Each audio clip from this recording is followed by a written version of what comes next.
ನಮಸ್ಕಾರ ಬಂಧುಗಳೇ. ನೀವು ಬೆಳಿಗ್ಗೆ ಎದ್ದಾಗ ಈ ಎರಡನ್ನು ಮನಸ್ಸಿನಲ್ಲಿ ದೇವರಿಗೆ ಧನ್ಯವಾದ ಅರ್ಪಿಸದೆ ದಿನವನ್ನು ಶುರು ಮಾಡಬೇಡಿ.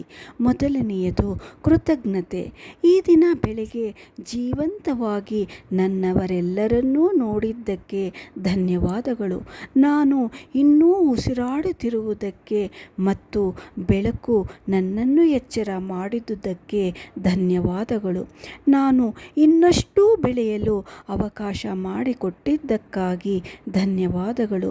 ನನ್ನ ದ್ವೇಷ ಮಾಡುವವರನ್ನು ಕ್ಷಮಿಸಿ ಮತ್ತೊಮ್ಮೆ ಪ್ರೀತಿ ಮಾಡಲು ಅವಕಾಶ ಕಲ್ಪಿಸಿಕೊಟ್ಟಿದ್ದಕ್ಕಾಗಿ ಧನ್ಯವಾದಗಳು.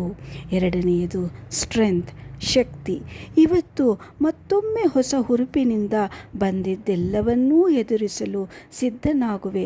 ಯಾವ ಸವಾಲನ್ನು ಎದುರಿಸಲಾಗಲಿಲ್ಲವೋ ಅದನ್ನು ಎದುರಿಸಲು ಸಿದ್ಧನಾಗುವೆ. ತಾಳ್ಮೆಯಿಂದ, ಬುದ್ಧಿವಂತಿಕೆಯಿಂದ ಜನರನ್ನು ಎದುರಿಸುವೆ. ನನಗೆ ನಾನು ವೀಕ್ ಆಗುತ್ತಿದ್ದೇನೆ ಎಂದೆನಿಸಿದರೆ ಆಗ ನಿಧಾನವಾಗಿ ಎಚ್ಚರಿಕೆಯಿಂದ ಹೆಜ್ಜೆಯನ್ನಿಡುವೆ.